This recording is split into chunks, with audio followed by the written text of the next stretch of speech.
નજર કરીએ ટોપ ન્યૂઝ આજના સમાચાર પર। નમસ્કાર, આપ નિહાળી રહ્યા છો CMM ભારત। ધારાસભ્ય હાર્દિક પટેલે કહ્યું છે કે મારા નળકાંઠાના ખેડૂતોનું સપનું જલ્દી પૂર્ણ થશે। વિરમગામ તાલુકાના નળકાંઠા વિસ્તારના 13 ગામના ખેડૂતોને નર્મદાનું પાણી મળે તે હેતુ સાથે દેશના ગૃહમંત્રી અને સહકારિતા મંત્રી અમિતભાઈ શાહની દીર્ઘદ્રષ્ટા અને ગુજરાતના મુખ્યમંત્રી ભૂપેન્દ્રભાઈ પટેલના સહયોગથી 1400 કરોડ રૂપિયાની યોજના બનાવી, જેનું પ્રથમ ચરણમાં 300 કરોડ રૂપિયાનું કામ પ્રગતિ પર છે। આજે સૌરાષ્ટ્ર શાખા નહેર પર પાઇપલાઇનના કામનું ધારાસભ્ય હાર્દિક પટેલે નિરીક્ષણ કર્યું તેમજ સ્થાનિક અધિકારીઓ સાથે ચર્ચા કરી હતી। ધારાસભ્ય હાર્દિક પટેલે જણાવ્યું હતું કે પ્રથમ ચરણની આ યોજના 16 મહિનામાં પૂર્ણ કરવાની હતી, પરંતુ કામની ઝડપના કારણે માત્ર 10 મહિનામાં આ કામ પૂર્ણ થશે અને ઘોડા ફીડરમાં નર્મદાનું પાણી આપવામાં આવશે। ત્યારબાદ દ્વિતીય ચરણમાં દરેક ગામના ખેતરો સુધી પાઇપલાઇન લંબાવવામાં આવશે। આ યોજનાથી મારા નળકાંઠા વિસ્તારના ખેડૂતોને 12 માસ ખેતીનો લાભ મળશે અને ખેતીની આવક પણ બમણી થશે। આવતીકાલ 21 જૂને વિશ્વ યોગ દિવસની ઉજવણી કરવામાં આવશે। વિરમગામ શહેરની જાણીતી શૈક્ષણિક સંસ્થા શ્રી સેઠ MJ હાઈસ્કૂલ ખાતે તાલુકા કક્ષાના વિશ્વ યોગ દિવસની ઉજવણી કરવામાં આવશે। સવારે 5:45 કલાકથી કાર્યક્રમની શરૂઆત કરવામાં આવશે। આપ સૌને વિરમગામ ખાતે વિશ્વ યોગ દિવસ નિમિત્તે આયોજિત કાર્યક્રમમાં સહભાગી બનવા નિમંત્રણ પાઠવવામાં આવે છે। આપણા સૌના સહિયારા પ્રયત્નોથી યોગમય બનશે વિરમગામ। 21 જૂન આંતરરાષ્ટ્રીય યોગ દિવસ 2024 સ્વયં અને સમાજ માટે યોગ। મુખ્યમંત્રી ભૂપેન્દ્રભાઈ પટેલના અધ્યક્ષસ્થાને બનાસકાંઠાના નડાબેટ ખાતે રાજ્ય કક્ષાની ઉજવણી કરવામાં આવશે। અમરનાથ યાત્રાનો 29મીથી પ્રારંભ, વ્યવસ્થાને આખરી ઓપ। મહાગુના સ્ટોપ અને પોસ્ટપથરી ખાતેથી બરફ હટાવવાનું કામ ચાલુ। રેડિયો ફ્રીક્વન્સી આઇડેન્ટિટી ચીપ વગર યાત્રાની અનુમતિ નહીં। આ વર્ષે 29 જૂનથી 52 દિવસ સુધી ચાલનારી અમરનાથ યાત્રા શરૂ થવા જઈ રહી છે।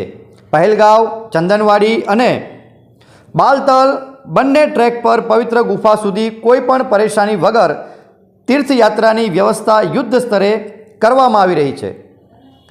દૂધ અને દાડમનો કોમ્બો, આવક જમ્બો। માંડલ તાલુકાના સિંધવ પરિવારના 25 સભ્યો દીઠ એક ગાય। પશુપાલન અને બાગાયતની ખેતીમાંથી ₹18 લાખની આવક। અમે દૂધ ઉત્પાદન અને દાડમની ખેતી કરીએ છીએ। તમને માન્યામાં નહીં આવે, પણ અમે 25 જણા સંયુક્ત પરિવારમાં રહીએ છીએ। દૂધ અને દાડમમાંથી વર્ષે ₹18 લાખ કમાઈએ છીએ। અમારા પરિવારમાંથી એક દીકરી સરકારી નોકરી કરે છે અને 3 દીકરાઓ સિવિલ એન્જિનિયર થયા છે।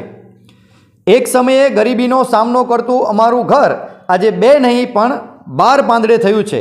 તેના પાયામાં પશુપાલન અને બાગાયત ખેતી છે। માંડલ તાલુકાના નાનકડા એવા દાલોદ ગામના રંજનબેન અને જગદીશભાઈ સિંધવના શબ્દો જ પશુપાલન વ્યવસાયની તાકાત બતાવે છે। નીતિશ સરકારને હાઈકોર્ટનો ઝટકો। હાઈકોર્ટે બિહારમાં 65% અનામતનો નિર્ણય રદ કર્યો। સરકારે SC, ST અને OBC, EBC અનામત 50%થી વધારીને 65% કર્યું હતું। લોકસભા 2024માં ગુજરાતમાં બનાસકાંઠા બેઠક હારી જતા ભાજપ 26માંથી 26 બેઠક જીતવાની હેટ્રિક કરી શક્યું નહીં। બનાસકાંઠાની હારની જવાબદારી હું સ્વીકારું છું। નવસારીમાં CR પાટીલ બોલ્યા, અધ્યક્ષ તરીકે જસ મને મળતો હોય તો અપજસ સ્વીકારવાની જવાબદારી પણ મારી જ છે। સ્મૃતિ ઈરાનીથી લઈને બલિયાન, RKC, અર્જુન મુંડા, અજય મિશ્રા ટેની સહિતના હારેલા મંત્રીઓને સરકારી બંગલો ખાલી કરવાની સૂચના આપ્યા હોવાના સમાચાર સૂત્રો દ્વારા મળી રહ્યા છે। લોકસભાની ચૂંટણી હારી ગયેલા સાંસદોએ તેમનું નિવાસસ્થાન છોડવું પડશે। ચૂંટણીમાં હારેલા મંત્રીઓને બંગલો ખાલી કરવા સૂચના। બંગલો ખાલી કરવા માટે 11મી જુલાઈ સુધીનો સમય શહેરી વિકાસ મંત્રાલય હેઠળના સ્ટેટસ ડિરેક્ટરે એક નોટિસ જારી કરી। ગુજરાતના વિવિધ ભાગોમાં ધીમી ધારે ક્યાંક તો ધોધમાર વરસાદ વરસી રહ્યો હતો. 20મી જૂને પણ સૌરાષ્ટ્ર અને દક્ષિણ ગુજરાતના હળવાથી મધ્યમ વરસાદ વરસી રહ્યો છે. આ દરમિયાન હવામાન નિષ્ણાંત અંબાલાલ પટેલે રાજ્યમાં ભારેથી અતિ ભારે વરસાદની આગાહી કરી છે.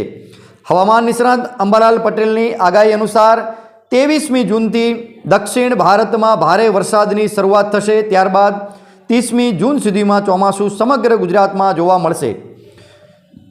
24મીથી 26મી જૂનની વચ્ચે રાજ્યના મોટાભાગના વિસ્તારોમાં મેઘમહેર જોવા મળશે. આજથી દક્ષિણ ગુજરાતમાં વરસાદની શરૂઆત થઈ ગઈ છે અને 30મી જૂન સમગ્ર ગુજરાતમાં વરસાદ થવાની શક્યતા છે.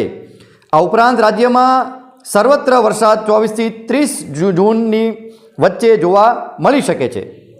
જો ક્રિકેટની વાત કરવામાં આવે તો આજે T20 વર્લ્ડ કપમાં સુપર 8 મુકાબલામાં ટીમ ઇન્ડિયા અને અફઘાનિસ્તાન વચ્ચે ક્રિકેટ મેચ યોજાશે. અફઘાનિસ્તાનના બોલર્સની સામે ભારતના બેટર્સની પરીક્ષા થશે. બંને ટીમ વચ્ચે છેલ્લી મેચમાં 2 સુપર ઓવર રમાઈ હતી. અફઘાનિસ્તાનની ટીમ આજ સુધી ટીમ ઇન્ડિયાને હરાવી શક્યું નથી. જો શેરબજારની વાત કરવામાં આવે તો આજના કારોબારી દિવસે ભારતીય બજાર વધારાની સાથે બંધ થયા છે. આજે નિફ્ટી 23,550ની ઉપર બંધ થયા છે, જ્યારે સેન્સેક્સ 77,478 પર બંધ થયા છે. આજના કારોબારમાં નિફ્ટીએ 23,624 સુધી ઉછળીને અને સેન્સેક્સ 77,643.09 સુધી પહોંચ્યો હતો. ભારતીય રૂપિયો 19 પૈસા તૂટીને 83.64ના સ્તર પર બંધ થયો, જ્યારે બુધવારે ભારતીય રૂપિયો 83.45ના સ્તર પર બંધ થયો હતો.